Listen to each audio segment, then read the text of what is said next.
So, ang ating video ngayon mga idol ay tungkol po sa pagbabalik sa ating idol na si Krishna. Masaya ba kayo mga idol na nagbalik si Krishna sa pag-vlog? Ayan. Hi guys! Intro mo lang pala. Isingin na. Kasama ko naman yung ano ko guys. Pamangkin.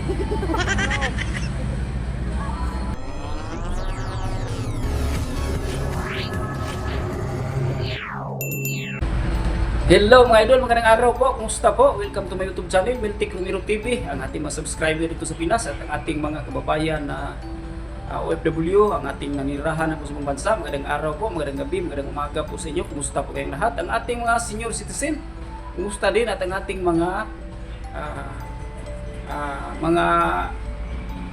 kababayan dito sa Cebu, katulad po isang Bisaya na nahirapan po sa kalisod sa sa pagtagalog. Mga Bisaya, tigas natin ng dila mag-Bisaya. Ang mga Bisaya tigas mag-Tagalog. Kasi tayo tunay na Tagalog. Hindi po ito language natin na palaging ginagamit natin, so mahirapan tayo sa kalisod sa pagtagalog. Kumusta mga idol, no? Magandang araw po sa inyo at ang ating mga viewers sa Luzon, Visayas at Mindanao, kumusta? Lalo na ang mga Peking Koreana supporters at PB Team supporters at ang kay Sirpol na mga supporters, no? Magandang araw sa inyo, magandang araw sa lahat. God bless po sa lahat ng nanonood, no? So, ang ating video ngayon mga idol ay tungkol po sa pagbabalik sa ating idol na si Krishna. Masaya ba kayo mga idol na nagbalik si Krishna sa pag-vlog? Ayan, no? Hi guys! Intro mo lang pala. Isingin na. Kasama ko naman yung ano ko guys. Pamangkin. Ayan mga idol, no? Kahit si Krishna, kahit galing pa siya sa ospital, pero bumalik siya kaagad sa pag-vlog kasi may goal po siya sa buhay niya. May pangarap siya sa kanyang farmhouse na matapos. So, nagtiyaga talaga siya, naghirap talaga siya kahit bago pa siya galing sa ospital. At sa kabila ng lahat ng gastusan ni Krishna sa ospital at sa kanyang bahay, no, lalo na mga materialis, hindi po madali magbili ngayon ng mga materialis kasi ang mahal na ng mga bilihin ngayon, no? Ang taas ng mga presyo. Tapos si Krishna ay hindi pa rin niya kanya pa rin binigyan ng bigas at pang-ulam ang kanya mga panday, no? Napakabuti talaga ng puso ng batang ito mga idol, no?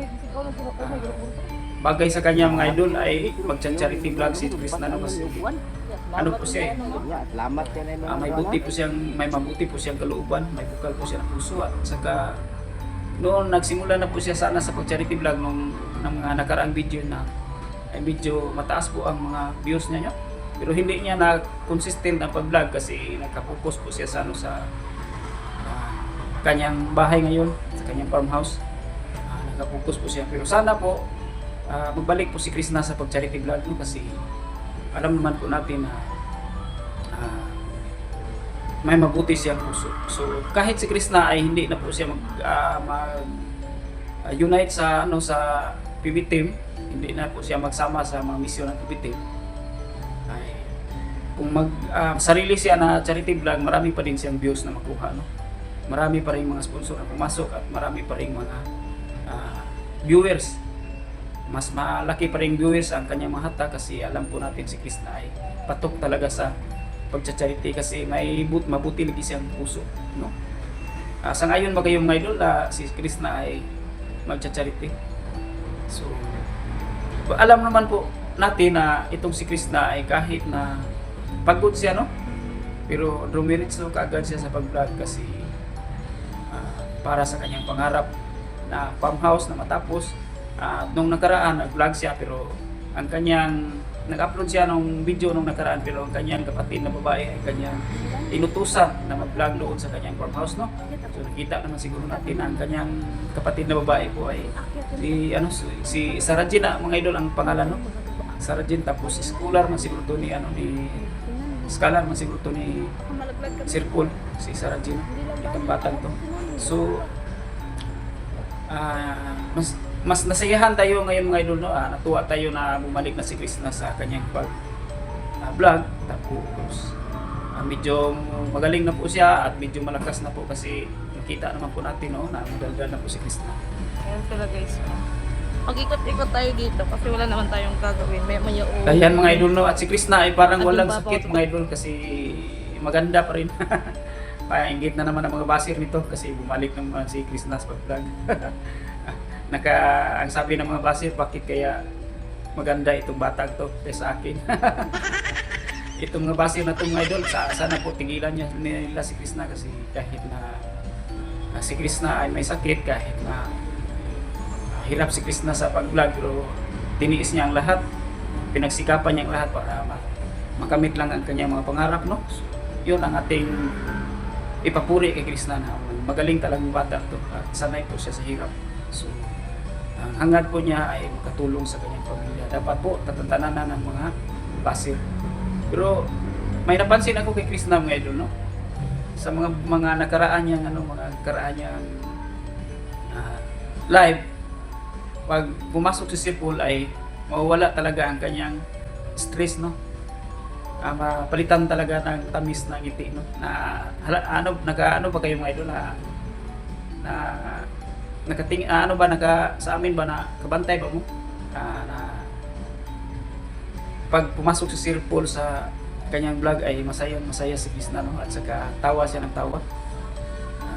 Yun ang aking nabantayan mga idol, na pag pumasok si Sir Paul sa live ni Krishna ay masaya talaga ang babae. Pang stress reliever talaga ni si Sir Paul. Pero mga idol ay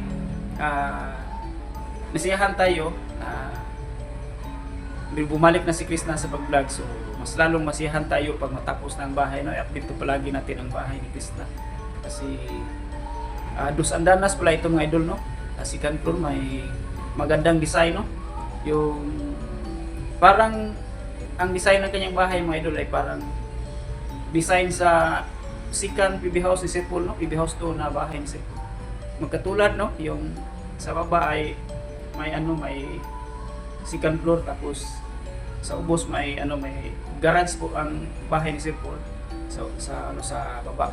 Tapos ang kang Krishna, murag magkapareho sila, no? Nabantayan yung idol, napansin nyo? Kasi parang isang design mga idol, pero siguro pero mas malaki itong kay Krishna, maganda to ang design siguro, pero sa tingin ko magkapaliha po ng design sa PB house to ni Sir Paul, no? Yung bahay niya. So sana po masaya ang lahat na balik na po ng ating idol na si Krishna, at sana po patuloy-tuloy na to, at sana po ay pag-pray natin na hindi na po bumalik ang sakit ni Krishna kasi mahirap na pag magkasakit, no? Siya lang po ang nagsuldir sa lahat sa kanyang pamilya at sa kanyang marami pong nasiyahan po na pag may pira si Krishna kasi ang kanyang mga tsuhin at kanyang mga relatives ay makatrabaho po, makapira po, makasahod po galing sa kanya, no? Kasi pinahornal niya sa kanyang lupa, tapos pinatulong niya sa paggawa ng kanyang house na ginawa, no? So marami talagang masiyahan pag magkapira si Krishna, no? Magkasahod. Kasi hindi po siya sa amin pa dito sa Bisaya, hindi siya hangol ba? Sa Tagalog, ano ba? Comment kayo kung ano ang hangol sa Tagalog mga idol. Kayo lang po mga idol, no? At maraming salamat po sa inyong lahat. Sana po mag-subscribe kayo sa aking YouTube channel, Miltic Review TV, at sana po patuloy kayong suporta sa akin. Maraming salamat po at God bless po.